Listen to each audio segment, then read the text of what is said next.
Hey y'all, welcome back to my channel. This your girl Danielle.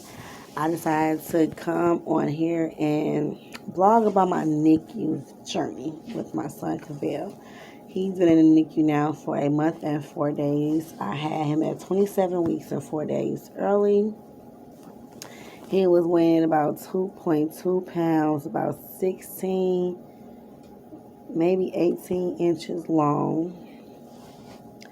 I had to have emergency C-section. I never had a C-section ever, you guys. When I say ever, I have 6 kids, and 5 of those pregnancies was all vaginal deliveries. So, as you can see, you guys know how it feels to recover from a C-section. But we get onto that a little later. Okay. So, my son name is Cavell. Today he's at about a month old and 4 days. When I had Cavell, it was due to preeclampsia, high blood pressure. My pressure was 194 over 200. When I went in originally, I was going in for just a little checkup because I was feeling kind of awkward that morning. I woke up with real bad Braxton Hicks. I was feeling lightheaded. I felt like I was going to pass out. But I was maneuvering around it. Like, I have kids, so I had to continue to, provide and do stuff for my babies while they're at home. I guess I kind of like got them settled down, and I was still having real bad pain. So I decided, you know what? What's the worst that can happen? Just go to the pregnancy assessment center and just have them evaluate you. So in my eyes, I was planning on going, being in for about an hour, coming back home.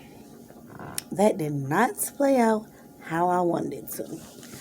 So when I got there, my blood pressure was actually good. When I asked them how was it, they said it was actually reading good. So I didn't think that I was going to be getting induced until I want to say an hour later. Once they got my urine back, my urine detected preeclampsia. Sorry, my urine detected preeclampsia, as well as they was taking my blood pressure like every maybe 15 minutes, and it was getting high to where they tried to calm it down, stop it with a pill. It worked for the first reading, and when I say it went right back up, the next thing I know, doctors coming in asked me to sign papers for blood transfusion in case I have to have one, and all these other little paperwork in case they have to induce me and stuff. And I'm like, oh Lord, I never had to have a baby at 20 some weeks early. The earliest that I ever had my kids was probably 32 weeks, maybe 33. The rest of them was further up. So this was kind of like scary to me. I didn't know what to expect. I didn't know what the outcome was going to be or anything. So I put it in God's hand. I had faith. My boyfriend, he was at work while I was at the emergency room because normally when I go, I just get some fluids and I go home. I want to say an hour in is when they was like, so we're just going to induce you. My blood pressure went from 194 to 200.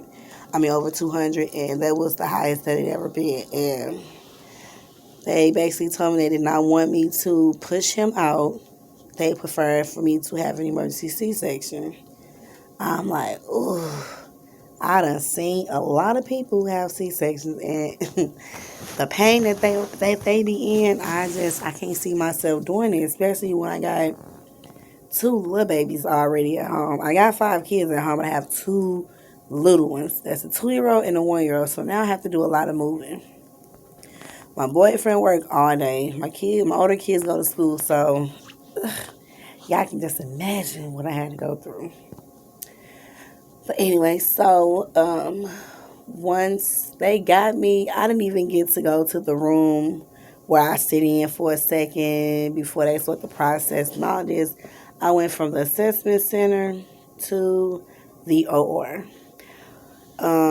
They had me call my boyfriend trying to get some type of support up here because they didn't want me to have my baby, and I'm in there by myself.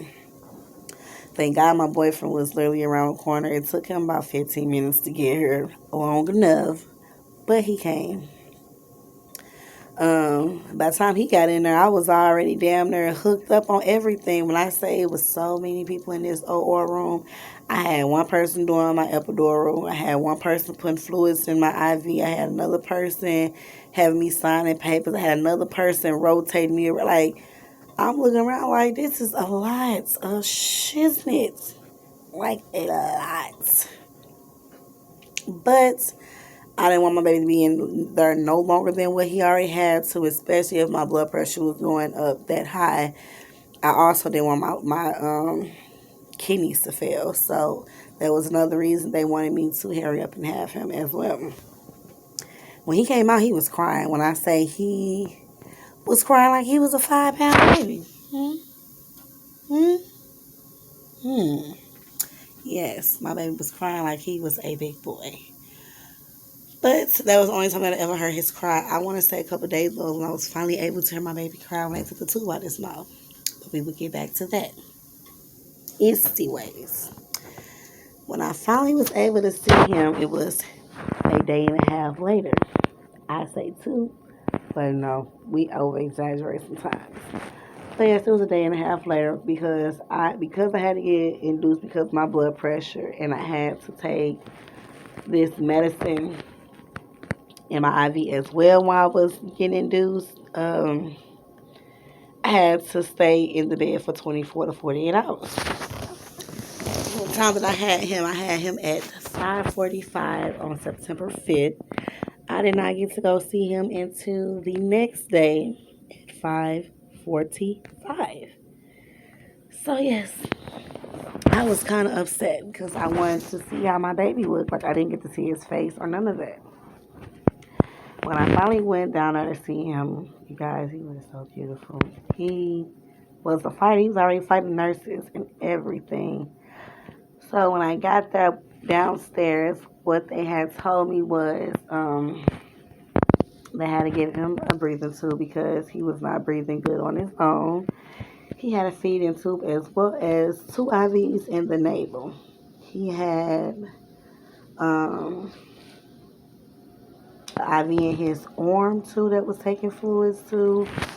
Later on down the line, they gave him a pit, a pin.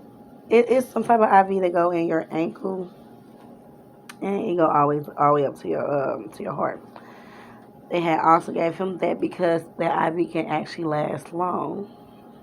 He ended up having to have 2 blood transfusions because his lungs had collapsed. So he had to have 2 blood transfusions. And that was, when I say scary, I cried when I had heard that. Because I can't see a baby just going through all of that stuff. Like, that is sad. And you just wish that you can just go in and help take away the pain. Especially they so little. I feel like they shouldn't go through all of that stuff. They so little. Then I want to say a couple of days later, I found out they had to paralyze him because he was fighting the doctors a lot. He wasn't letting them really do it. Like he was fighting so much to where it was keeping him from actually even being able to calm his blood pressure down, eat,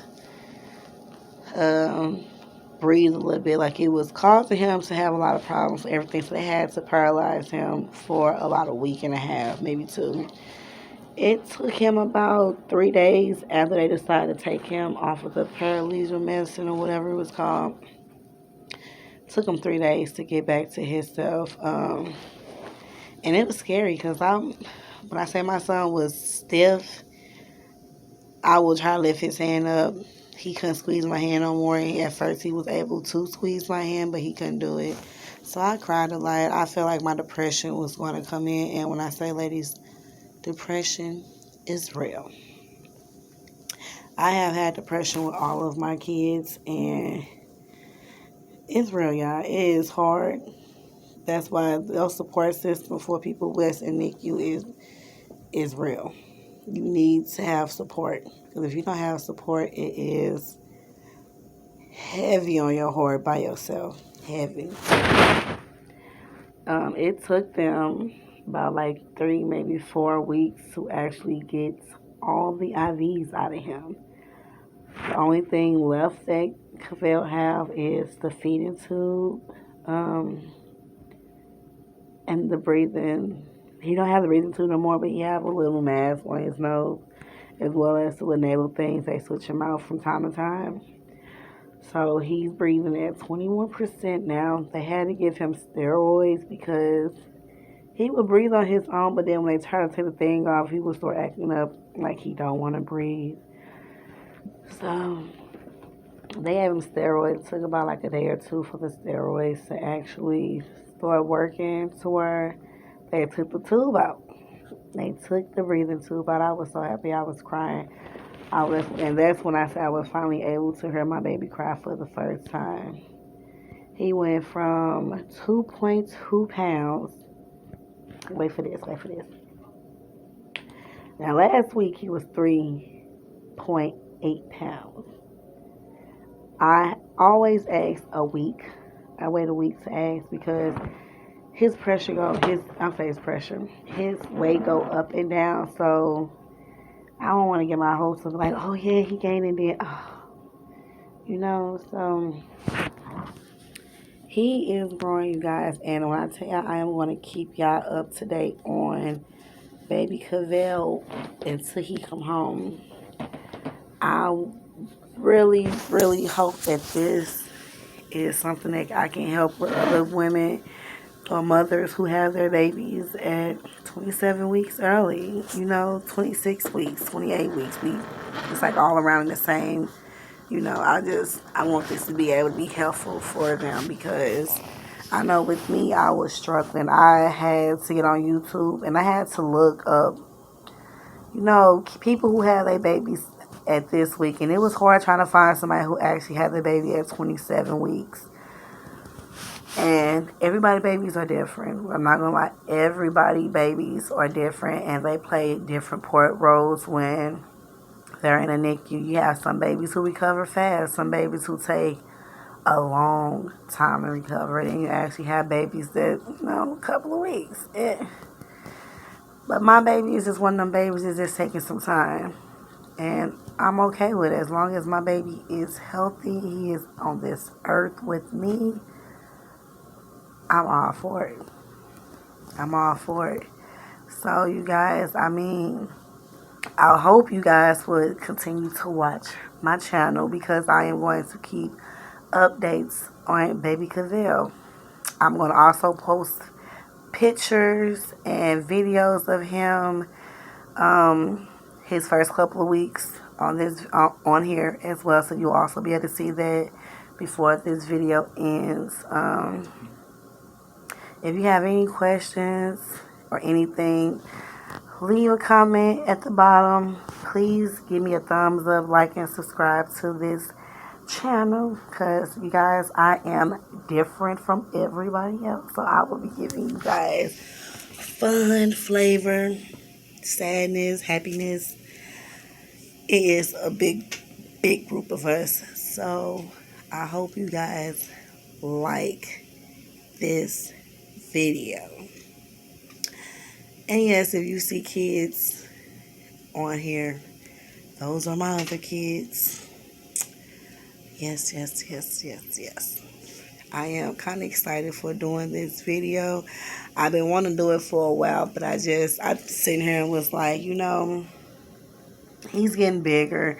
Maybe it's time now that I can actually do the video, talk to, you YouTubers and let you guys know it's okay to sometimes not be okay. It's okay to be, happy when it's sad days. It's okay to be you. Take every day as a step. Me, I've been feeling like giving up sometimes, and if it weren't for my kids, this little snicker over here, yes, that's my little snickerdoodle, I would have been gave up. I will let you guys see him before we get off of here so you guys can actually see how big he have gotten.